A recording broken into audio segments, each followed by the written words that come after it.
What happened?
Good evening, all. We'll begin in just a couple of minutes. Jake, good to see your smiling face.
Good evening, ladies and gentlemen. It's the appointed hour of 8 o'clock, and I'd like to call the Thursday, December 3rd City Council meeting to order.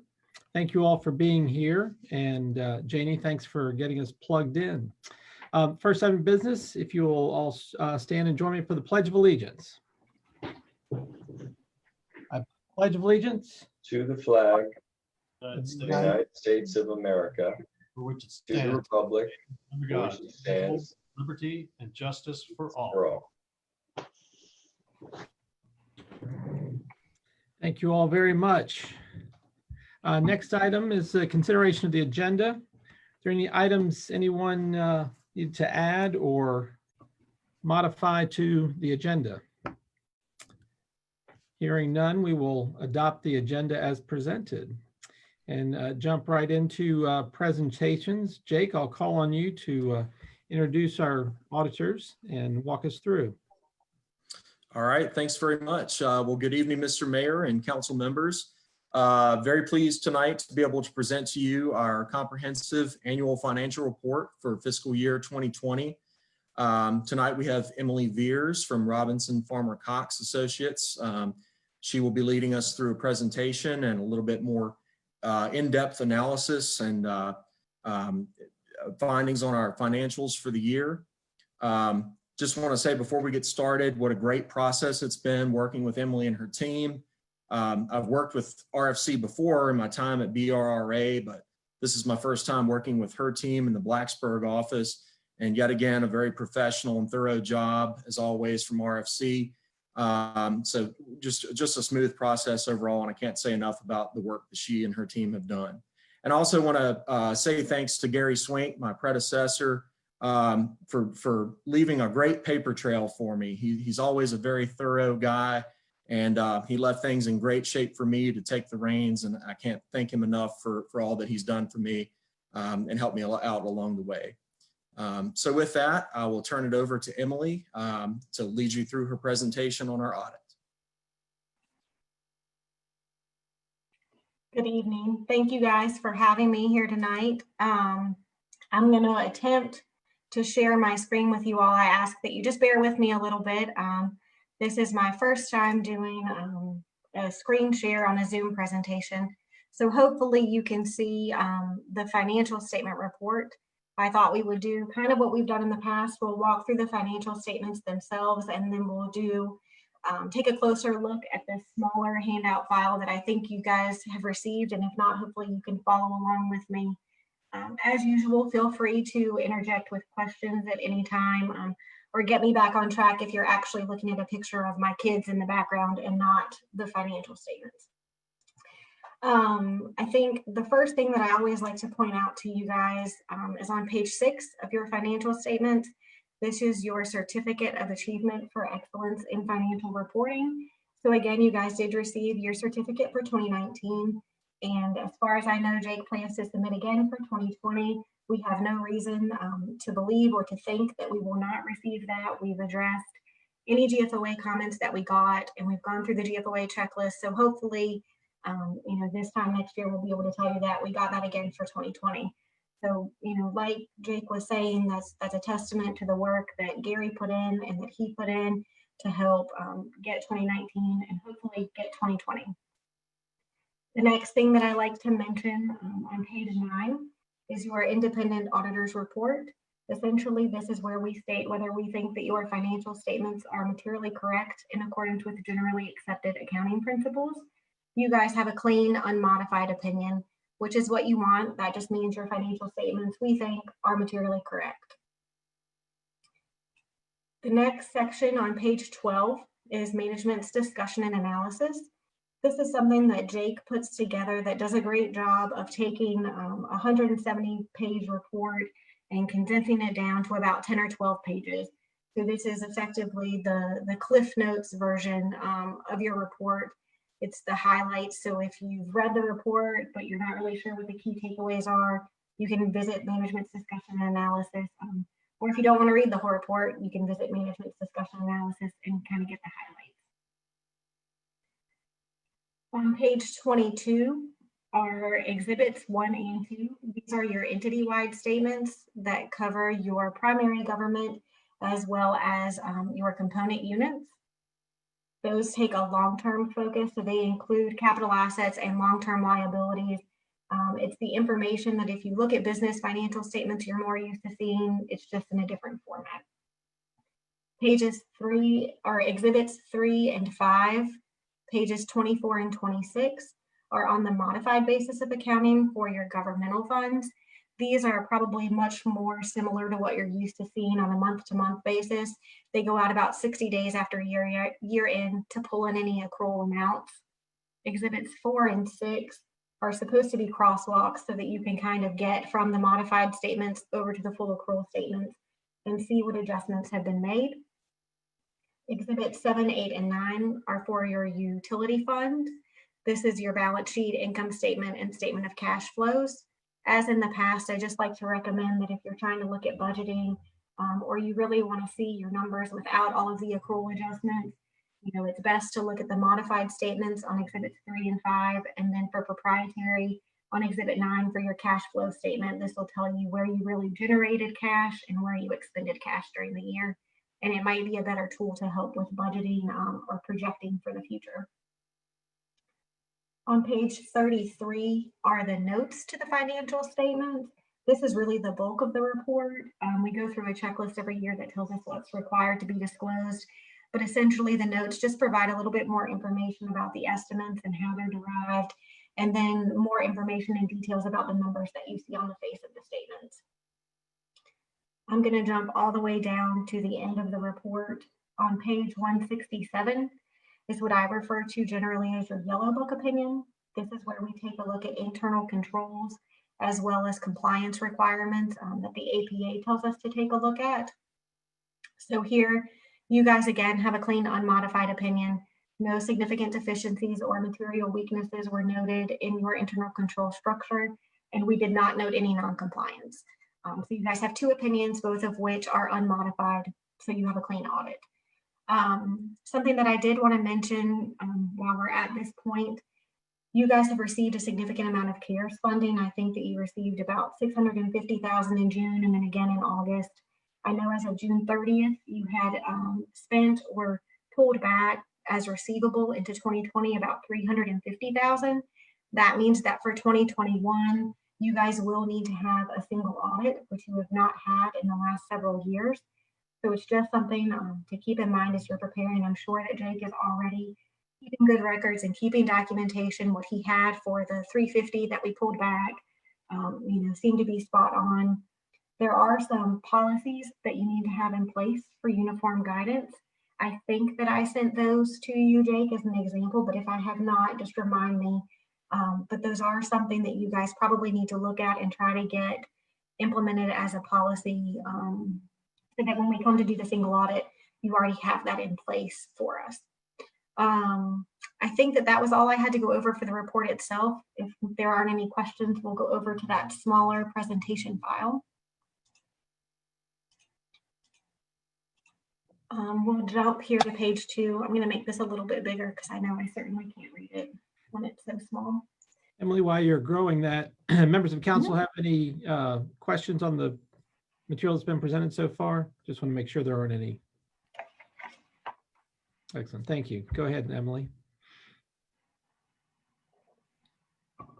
So this schedule here is basically a summary of Exhibit 5. It takes your income statement on the modified basis and just schedules it out for 5 years so that you can see some trends.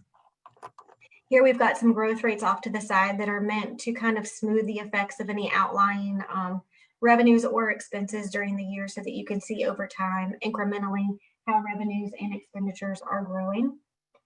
Just a couple of things that I thought I might point out. You do see an increase here in property taxes. You did have an increase in your real estate tax rate during the year, which led to about a $200,000 increase in the levy. And then you had some payments due that were made close to the deadline, which resulted in an increase in personal property as well as penalty and interest payments being received. Intergovernmental revenues are actually down this year.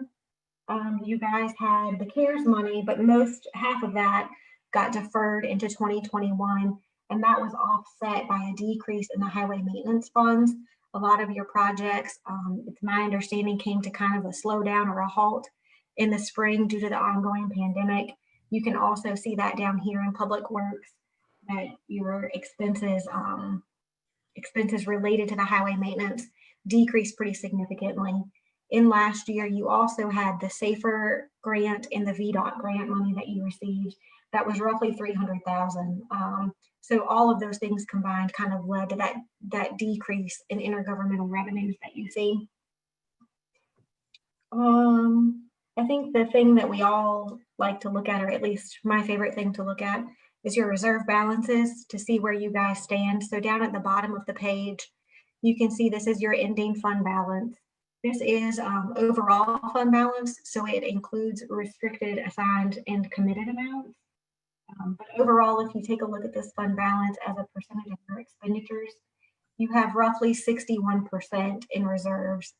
If you do that same calculation with just the unassigned fund balance, which is the funds that you've not already committed to be used for something else or that have some sort of outside restriction, that unassigned balance is roughly 10.1 million, which works out to about 50% in reserves. GFOA, you might remember, recommends 2 months of reserves, which is about 16 to 17%. So you guys are over the GFOA recommendation, which I think is great. I know that you've got some upcoming projects, a lot of road maintenance that you need to do. So I know that you're kind of building reserves for future projects. But I think, with the uncertainty in the economy right now, hopefully you guys are well positioned to take any kind of impact that the pandemic might have. My fear is that local governments won't really feel the effects of the pandemic for the next year or two down the road. So hopefully you guys are well positioned in that regard. You did see, I know, in 2020, a decrease in your other local taxes. So I'm not sure if that trend is continuing into 2021 or if you've kind of seen that turn around this year as people start to go out to eat more and start to travel a little bit more. We'll go on to the next page. This just kind of looks at your revenues compared to 2016 to 2020. I just think it's interesting to see that for the most part, you do generate your revenues from the same sources year over year. So over half of your revenue is generated again in property taxes and other local taxes. You know, I think you guys are well positioned with your reserves, but if for some reason you need to grow your reserves, these are the main areas where you're generating your revenue and where you have some sort of control over those amounts. This green slice right here is intergovernmental. As I mentioned, CARES funds are going to cause that slice to grow pretty significantly next year in comparison. So we may have to do something to kind of pull that out so that you can see a normalized picture. The next slide just has expenditures, looking at those in comparison from 2016 to 2020. Again, you guys pretty consistently spend your money in the same functions each year. You did have a little bit of an increase in public safety this year. You bought a power load system. I'll be honest, I'm not really sure what that is. I know that was a new expenditure in the year, and then you bought some other vehicles and equipment for public safety during the year. But otherwise, everything stayed relatively consistent. This next slide takes a look at the income statement for the utility fund. Really, I probably should have taken out 2016 so that these growth rates would be a little bit more meaningful, so that you wouldn't see the effects of when you were with the Maury Service Authority. So hopefully those will make a little bit more sense next year. But you can kind of just looking at it, see that from 2017, your revenues are increasing at a faster pace than your expenditures are, which is what we like to see. Your expenses did jump pretty significantly from 2019 to 2020. That's mostly about a $200,000 increase in wholesale water purchases. And I know that you had anticipated a rate increase in 2021. I don't know if you all are still doing that or if that's in effect given the pandemic, but my presumption was kind of that was to compensate for some of these increases that you're seeing in wholesale water. Down at the bottom, you can see that restricted net position has gone down to zero. Those were unspent bond proceeds that you had in previous years that you finished spending. And then you can see that unrestricted net position here is growing. Like I said, that's what we like to see. I imagine as you work on finishing out some projects, we might see that come back down. The next slide is a debt summary. This includes not just debt amounts, but compensated absences, pension, and OPEB amounts. Nothing really exciting here. You guys had a pretty typical year. You made your standard debt payments in accordance with your amortization schedules. No new debt issuances during the year. So your debt payments or your balances came down. Next year, you guys will have roughly the same amount of principal and interest payments in the general fund of about 1.4 million. So unless you issue debt, that should look relatively the same. I won't get into pension and OPEB too much here. I did add at the bottom, you can see your total debt repayments as a percentage of overall expenditures, which I just thought was an interesting metric to see. I don't know, specifically what information it gives you. I just thought it was interesting to see that in 2016 that was 14% as compared to roughly 13% now, which I think I don't have a GFOA recommended amount for that, but that seems like a pretty healthy percentage there. Just looking at your debt balances and your payments each year. The next slide takes a look at your assessed values, just to point out again that you saw an increase in your revenues and your assessed values stayed pretty much flat. So all of your increase was bringing in more tax payments and then the increase in the real estate tax rate that we discussed a couple slides ago. This slide here, or this page, I guess on page 8, is looking at pension and OPEB balances. And I just like to point out, you guys are probably a little bit tired of hearing it. It's like beating a dead horse. But these balances here in the middle are the balances that have been recorded. And if the discount rate changes for what VRS is expecting to earn on investments by 1%, it can pretty drastically change your liability. So just a reminder that that's a significant estimate that's in your financial statements that you don't really have much control over. I think that if I'm not mistaken, you guys at one time had asked about paying more into VRS to pay down on your liabilities. And at the time, I had kind of cautioned against that. Now that interest rates are so low and you're probably not earning very much money in investments that you have outside in your savings accounts or LGIP or SNAP, VRS is able to invest in things that you as a locality are not able to invest in. So as the market kind of comes down, you might keep an eye on the market. You've got healthy reserves, take a look at your balances, see if you're comfortable. And if you've got some extra cash, you might want to go ahead and invest a little bit more into VRS while the market is low. That way they can invest your money for you in things that you can't as a locality and help offset that liability a little bit. So that advice does change a little bit from before, but just keep an eye on the market and your balances. And it might be something that you want to revisit. The next file in the presentation is a required communication with governance letter. You guys have a pretty boring letter. There's nothing too exciting to discuss here. No new accounting policies were adopted this year. Your estimates are the same as in the past. Depreciable lives of fixed assets, allowances for doubtful accounts, and then pension and OPEB, which we've already discussed. If we had any problems dealing with management, that would be disclosed here. But as Jake mentioned, I'm thankful for the compliment that he paid to us. I'm always a little bit nervous when we have a new finance person to work with, but it was a pleasure transitioning to Jake. We missed Gary a lot. Didn't get to see him at all before he left, where we did field work from afar in the spring. I was looking forward to seeing him at least one last time in the field. But I think that it was a pretty smooth transition. They did a great job. We worked from afar. We requested a lot of files be uploaded and sent to us.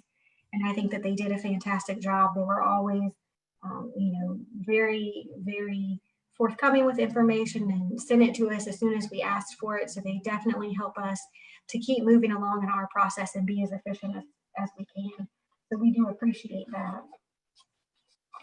The last thing in your presentation file are management comments. The first one is a little picky and probably sounds kind of silly, but on the conflict of interest forms that are completed for council, the school board, the IDA board, and then the real estate disclosure forms for planning and zoning commission. As you guys go to fill those out, just be cognizant that if sections are not applicable, that you mark them as such, because we don't know what a blank section means. So we just have a hard time determining if something was overlooked. Remind the other board members or commission members of the same. You might have somebody check them just to make sure they're completed in their entirety. And then on the school board side, we did have on our credit card testing a couple of gift cards that we noted were purchased. For those, we like to see a recipient log so that we can tell that someone signs acknowledging that they've received the gift card. If those are given to employees, those are considered a taxable fringe benefit, and the IRS does not have a de minimis on cash paid to employees. So it's just something to keep in mind. We were also lacking a couple of detailed receipts. So just a reminder to try to make sure you get those receipts. But all in all, I think that these are by far the fewest amount of comments that I think I have for the majority of my clients. So while we do have a few recommendations, I think that you guys had a great year and you had a great audit. I think Jake's going to be really good. I know that I will miss Gary, and you probably will too. I think Jake will do a great job for you. That was really all I had to go over, unless there are any questions that anyone would like for me to try to address. Members of council have any questions for Emily? Emily, a very nitpicky question or just more of a curiosity. On your page 6, where you're looking at the debt summary, and, the debt per capita is highlighted. I'm curious why. And then also it's not available for 18, 19, and 20. I'm just curious why that's easy enough to figure out, but. I knew you were going to ask me about that. The reason it's highlighted because a lot of people like to look at it. I personally don't really like to look at it because I don't like to compare. I don't mind you all looking at your debt per capita, but I don't like comparing across the state to other averages because I think that each locality is different and unique. But I can look those up. 2018 and 2019 are available. I can pull those for you pretty easily. 2020 is not available. The transmittals are not due this year until December 15th. So that information won't be available until January, February probably, but I will pull 2018 and 2019 and get that to you and send you an updated file just so that you can see that. Okay. Not necessary, as I said, more curiosity, information that usually is a hot political button. And you're right, the municipalities are extremely different from one to another. And but a great presentation. Members of council have any other questions? I have just one. Thanks for the report, for being here tonight. As far as the CARES Act funding, and you referenced the single audit, can you share what that will entail? And am I correct that the expense for that will be borne by the city and that will be in addition to our annual audit? Is that right? Yes, that is correct. Generally, a single audit does have a little bit of an increased fee associated with it. That you can pay for the audit with CARES funds, but unfortunately it will not be incurred by the December 30th deadline. So you wouldn't, for your 2021 audit, you wouldn't be able to put that in there. Basically for uniform guidance, there are overriding requirements related to uniform guidance. Part of that is those policies that I mentioned. So we'll test to make sure that you're in compliance with all of those overriding policies. And then guidance is not out yet. I'm sure that you guys are well aware that there is no guidance related to CARES funding. But once it is available, we'll do basically what ends up happening is we do some disbursement testing, some payroll testing, just to make sure that all of the expenses that you've recorded as CARES funds are allowable under the program, essentially. There may be some specific reporting requirements. I know that you guys have quarterly reporting that's required to be submitted, so I imagine that we'll have to take a look at that and make sure that it agrees to your records. I'm not sure if there will be any other, particular requirements specific to the program, but just generally speaking, the purpose is to make sure that all the expenses that you've charged there are appropriate and allowable within the constraints of the program. And will that audit include our school system and any CARES funding that they would have received also? Will it all be one big audit that we have? Yes, it generally is. Usually we consider all of the federal funds that are received for the city and the school board. They go into your calculation now as it stands, but then any federal money that they receive under the CARES programs, I know that there are probably 3 or 4 different buckets of money that the school boards are receiving money under. So depending on when they spend that money, that could play into the single audit as well. Great. Thanks very much, Emily. Thank you. Any other council members? The proverbial speak now or forever hold your peace. Emily, great job, and thanks for your great work with Jake and the staff, him and Tommy and Teresa. Very appreciative, and look forward to passing along your salutations to Gary. And sorry, yes, he snuck off into the sunset at a good time. We were thankful that he stayed around as long as he did and left things in such great shape. So thank you all. I appreciate it. You guys have a good night. You too. There we go. Next item for consideration are the minutes of November 19 work session and regular meeting. And those were sent out in your packet prior to. If there are no corrections or changes, we'll let those stand approved by consensus.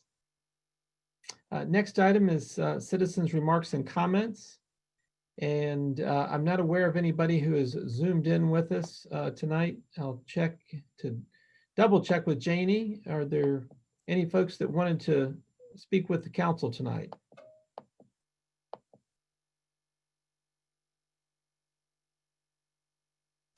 I'm going to take the silence to be deafening. If there is someone, we'll work them in, but progressing, we'll get to boards and commissions and the Blue Ridge Resource Authority. Mr. Smith.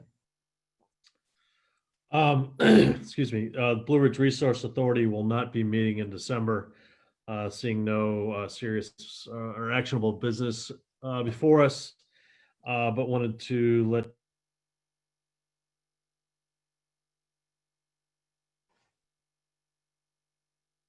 Lost.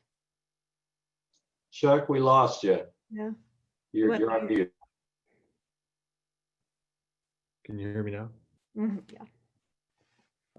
We're moving assets into our VIP account, the Virginia Investment Pool, to earn a little better return on what we're getting now. The initial $150,000 has been moved, and an additional $150,000 will be moved at the end of the month. And I'm not told otherwise, so I'll assume that our VRS accounting will move out of the Rockbridge County system and into the BRRA system independently, which will anticipate savings for the ongoing period, the last half of 2021 and into the future. So that'll help cushion a little bit of the blow as well. Any questions? Hearing no questions, I'm not sure. I got a note from Janie that something happened with Zoom. I'm not sure. Janie, are you still with us? I see her down there.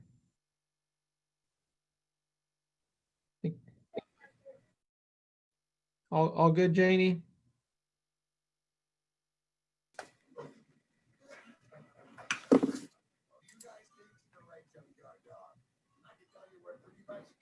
Not sure. It seems that we're all here and can hear one another. So Main Street, Lexington, Ms. Strawn. Yeah, just a reminder of a few events going on. Tomorrow's the Reverse Christmas Parade, begins at 6 o'clock. So it'll start from the cemetery and run down the First Baptist Church. The floats will be parked on one side and you'll be able to drive down the other side. And at the end at First Baptist will be Mr. and Mrs. Claus and a mailbox that you might have seen already at Hopkins Green, where kids can put their letters to Santa in the mailbox. They won't have a chance to sit on Santa's lap this year, but they can at least send him a note, a wish list that way. And the Lovelex Lotto is in progress and it'll be going on until Christmas Eve, till December 24th. And you can pick up a card at any of the participating stores. And on the Candlelight Processional was last Friday. And if you haven't had a chance to see it, watch it on the Main Street Lexington website. It will put you in the Christmas spirit. It was the 25th anniversary of the Christmas parade. And even though it was virtual this year, it was fantastic. It really will put you in a great mood. And kudos to Skip Hess as the host, and Steve Shires, Bruce Young, and Jennifer Young for producing and directing it. It is very well done. And that's all I have. Thank you, Leslie. Yes, a great history of that event. And it definitely warms the soul for all the success that we've seen in our city, especially around Christmas time. Leslie, for the reverse parade, so will the floats will be in one of the lanes of traffic and the other lane will be for the folks that want to see it? Exactly, right. Okay, all right. And then you do expect some folks will walk down the road also? We're trying to discourage that. Okay. Since we can't enforce social distancing and yes, they're trying to discourage walking. Everyone should be in a car. Thank you. Any other questions for Leslie? Thank you, Ms. Strawn. Planning Commission. We haven't met, but we several of us, Jim, Arnie, Jeff Martone, myself, and some folks from the Berkeley group went listened to a software demonstration today. It's software that we could possibly use to monitor progress on our comprehensive and strategic plan. So something to consider. Just looking at different options we have for monitoring our progress. That's all I have. Thank you, ma'am. Any questions for Leslie on Planning Commission? The Regional Tourism Board. Yeah, regional tourism won't meet again until December 16th. No report tonight. Thank you, sir. Rockbridge Area Department of Social Services, Ms. Hentz.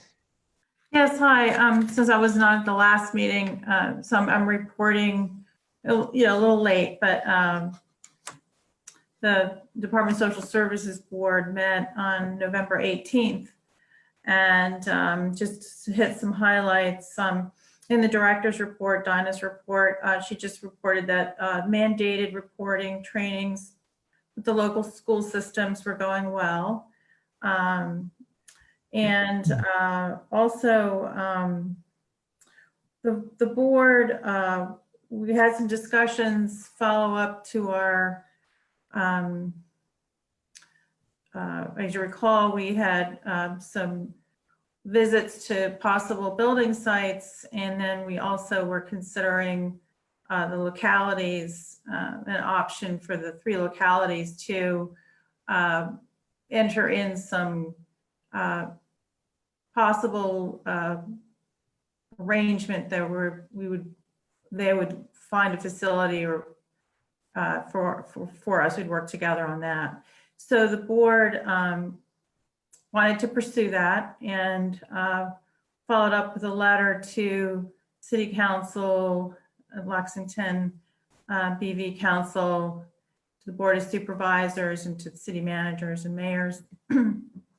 I'll just hit the highlights of the letter. I think you've all received it and read it.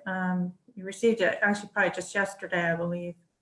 And they basically, the letter comes from Mike Gilmore, the chair, and Dinah, the Department of Social Services director, on behalf of the board, that the department, the Virginia Code actually requires county or city to maintain a local Department of Social Services, but permits 2 or more localities to unite to establish a department and share the expenses in such a manner as the localities may agree. As you know, the Department of Social Services is located in the Woody Building. We have received an extension on that lease through March 31st, 2022. And however, this location really doesn't meet our needs. But in the meantime, at least we have that extension and give us some time in the localities to hopefully work with us to reconsider a relocation of the department and provide guidance to the Department of Social Services on its relocation and any options the member jurisdictions want to pursue. And so we feel collaboration between the governing bodies of the member jurisdictions and the department is essential to an efficient and effective process. And so that's where we are now. We have, I think a question was asked if we have finished our services with Baskerville. We have. They've finished. The agreement that we had with them was to provide the survey and interviews and things like that. So we have a nice blueprint, I think, to go forward and possibly use that, obviously, for a future building and site location. So. And one other thing, just a recent from Dinah, is that the Department of Social Services, we were open to the public half day, but now starting today, we had to close to the public because due to the lack of clerical support in the office with childcare issues, and then the closing of the schools again to all virtual, that has created some staff members that have to stay home. So certainly that doesn't affect our services with our clients, but the office is closed to the public at the moment. So, and also just one other thing, at the last board meeting, the board did vote and take into 1 foster child into care. And that's my report. If there are any questions? Michelle, I haven't gotten a letter yet, so. Oh, okay. But I'm sorry. that's okay. I can, I guess this was addressed, it says, dear council members, so I just assumed you all had received it. But I can forward that to you all, just so you have it. My understanding is that I know the Board of Supervisors has this up for discussion on December 14th. So that was going to be my next question. So social services is asking us to be more involved in this. Is that the intent of the letter? well, the three jurisdictions, and I'm not sure if that means specifically council, but would council, agree to or basically think that this would be a good idea moving forward? Michelle, Yes. if I can interject, as you may remember, Department of Social Services has to have all three jurisdictions sign off on any lease that they would engage, because we're paying for a portion of it, as well as the state dollars that follow it. Correct. With a change on the board member from Buena Vista, Mr. Fitzgerald, the mayor there, thinks it would be more affordable for all the jurisdictions to secure or build a building and lease it to the Department of Social Services and have it in our hands as opposed to a private entity. We had some discussions about that at the mayors and chairs, as it's certainly an option, but clearly the board had already embarked upon their endeavors to find either someone to partner with or to build it on the private sector. So this is just, from what I understand, exploring another option that hadn't been explored before. And the board just wants to keep the councils, all the municipal bodies, aware of what they're looking at and what they ultimately may decide, so that they don't find themselves in the awkward situation before where they're getting ready to sign a contract a couple of years ago and the jurisdiction said, whoa, we're not on board for this. So that's the gist of the letter. And I would suggest Jim can disseminate that. He received it on behalf of the city, and he can send that letter out to all of council. Right. Leslie? Is that, yeah, thank you. Thank you, Frank. Sure. So that's right. I think you summed that up pretty well.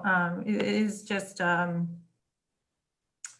other options, if we were to like build that site, when we looked at where that site's right behind Sheets, J. Melvin, for instance,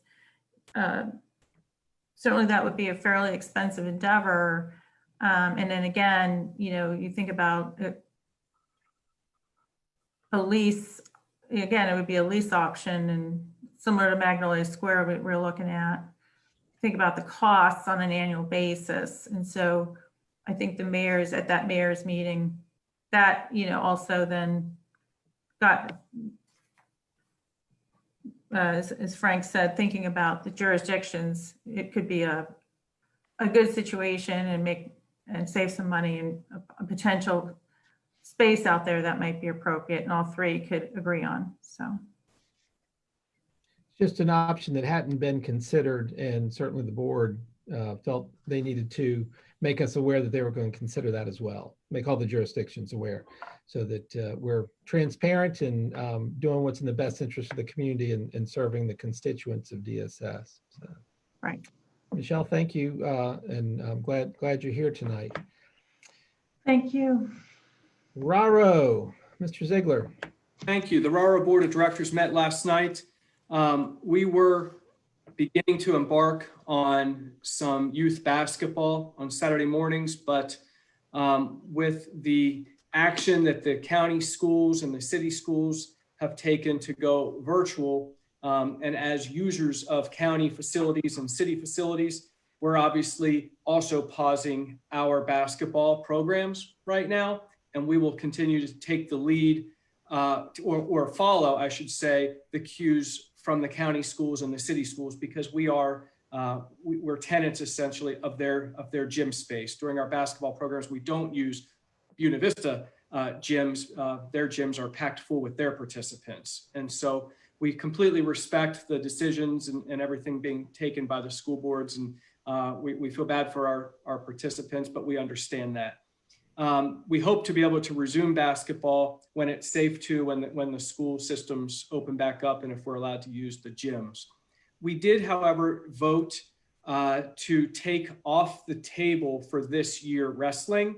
The Virginia High School League is still entertaining the idea of wrestling at some point, but we decided that we didn't feel that we could keep planning for it, just given the information that we have, the facility that we would ultimately use for it. So we are pausing the wrestling program this year. It will not occur. But we're still making plans for spring sports. Beyond that, we're still in communication with Allegheny County to see about football. And we're just, let's be honest, we're optimistic. We don't want to give up hope. None of us do. We want to see our kids get out there and play. We had incredible success with our clinics during the fall. And we love to see our fields and kids, everyone getting out there, the fields being used.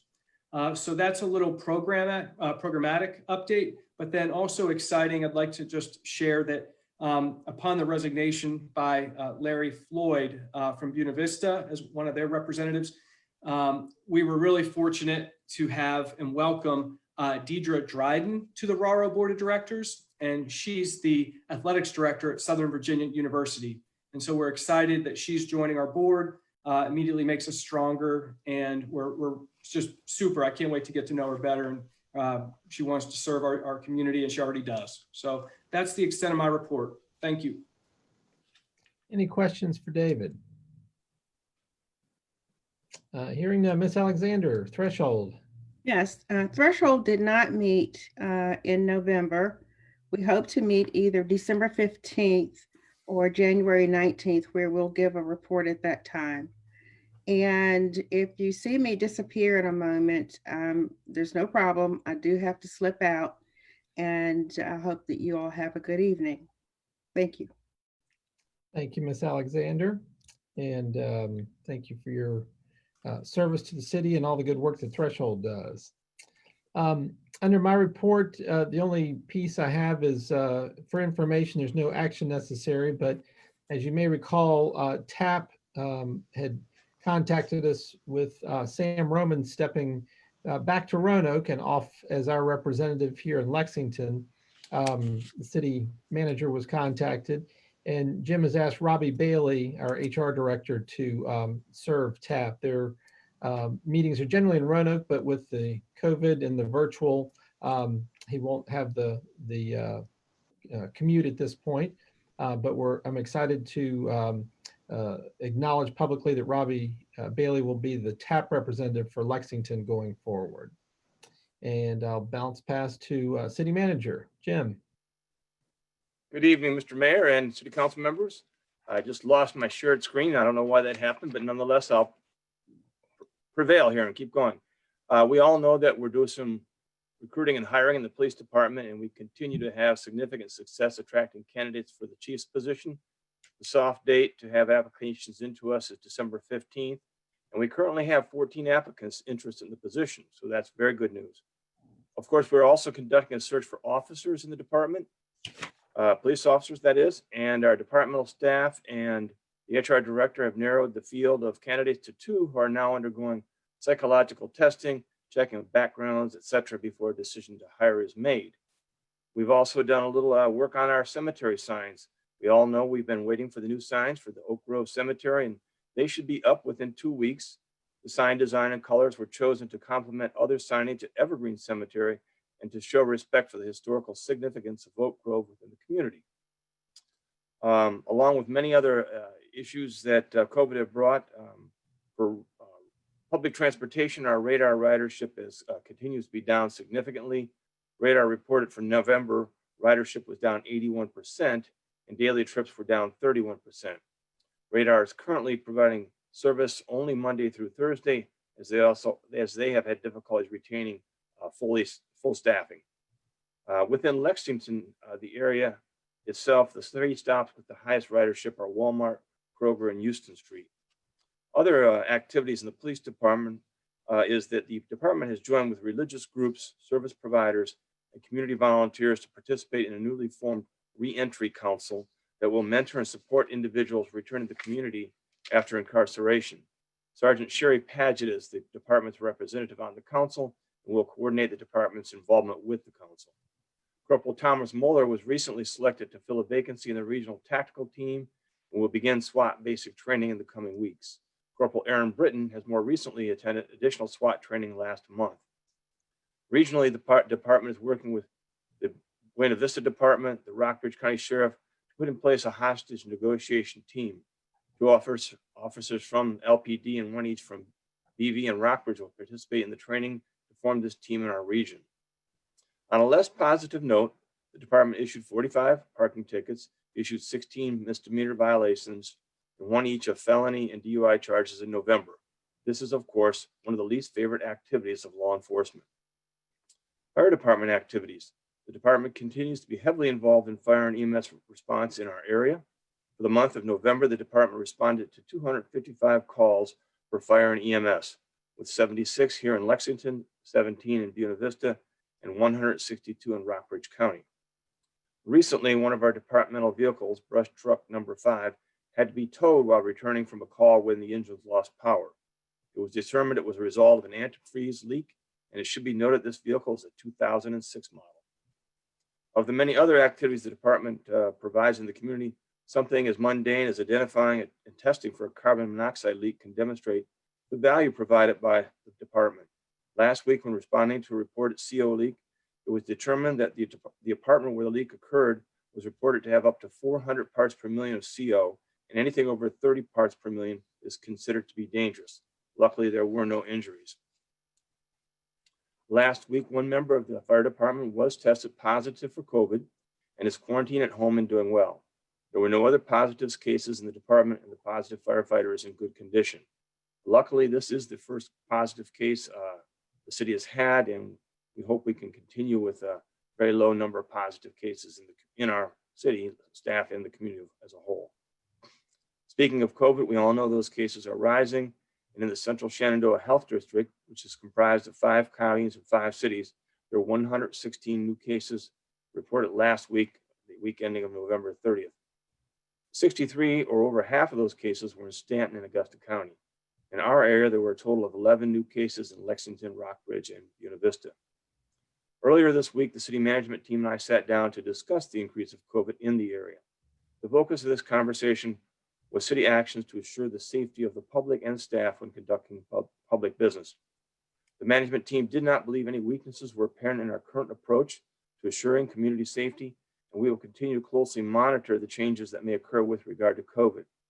On a statewide basis, the governor reported yesterday the positive cases in those tested has gone from 5% to 8.3% recently. We all know that with the comprehensive plan being approved recently, that the Planning Commission is now looking at catalyst projects, and the Planning Commission is working with city staff to explore and undertake specific projects in areas of strong interest. The most recent discussion has been centered on the Green Infrastructure Plan. While city financial and staff resources do not permit a high level of involvement, the Planning Commission and staff have put in place a work plan for green infrastructure activities that will move this initiative forward without any significant commitment of city resources. The Planning Commission and Chair, John Driscoll, should be recognized for this ongoing effort to work with city staff on this and other catalyst projects taken from the comp plan. Just a little thank you. Several of the businesses downtown want to pass along their thanks to City Council for another round of CARES funds put aside or put in place to support downtown businesses. So that $130,000 of round 2 CARES money went to a lot of good entities and businesses downtown, and they're very thankful for that. Recently, the Rockbridge SPCA Center for Animals was inspected, and the inspection was a positive one. There were no material defects. It passed in flying colors. So congratulations to the SPCA for providing that local shelter that serves Lexington, Rockbridge County, and Buena Vista. We're doing some I&I repairs. We're scheduled to do some very soon. We all know we've been struggling with that issue, and Jeff Martone and his department will begin the replacement of nearly 900 feet of sewer lines in the Sarah's Run area. These lines were noted to have the most serious I&I problems when DPW smoke tested that area recently. And DPW crews will replace these terracotta lines in-house and replace them with PVC pipe. The estimated cost of this work is about $15,000, and it's very reasonable because we are doing that work in-house. Our finance director, Jake, who was with us earlier, put together our November revenue reports. And even though we know we're receiving less revenue than last year because of COVID, we're still seeing some strong returns in revenues. Sales tax is actually still up just a hair. Lodging taxes and meals taxes are both down as opposed to last year, but they are meeting our budget predictions for the current year. Utility revenues are up 5% year over year. And realistically, all of our major revenue sources continue to outperform our budget estimates. So again, we're pretty strong at this time. And that's all I have, Mr. Mayor and Council. If you have any questions, I'll be happy to field those. Member of councils have any questions? Hearing none. Thank you, City Manager. City Attorney. Just a brief update on the water tower property case. We don't have the definitive answer yet, but we have made some progress and hoping that we get a signed order sort of ending things one way or the other, hopefully before the Christmas break. So ideally at the next meeting, I know I've said that I think 2 meetings now, but ideally at the next meeting, we'll have some clarity on whether or not we're completely done or there's something remaining, but I'm hopeful it will be wrapped up fairly soon. And that's all I have. Thank you very much, Jared. I'm not aware of any new business. Thank you all for joining in tonight, and thank you to our community for, and especially the city staff who have done a great job of lighting the community Christmas tree at Hopkins Green, the decorations on the lamppost, and making Lexington really shine during this holiday season. Despite COVID and all the negatives coming along with it, we still have a beautiful city and great residents and a lot to be thankful for on the heels of this Thanksgiving holiday. So with that, again, thank you all very much and hope you all have a great evening. We stand adjourned.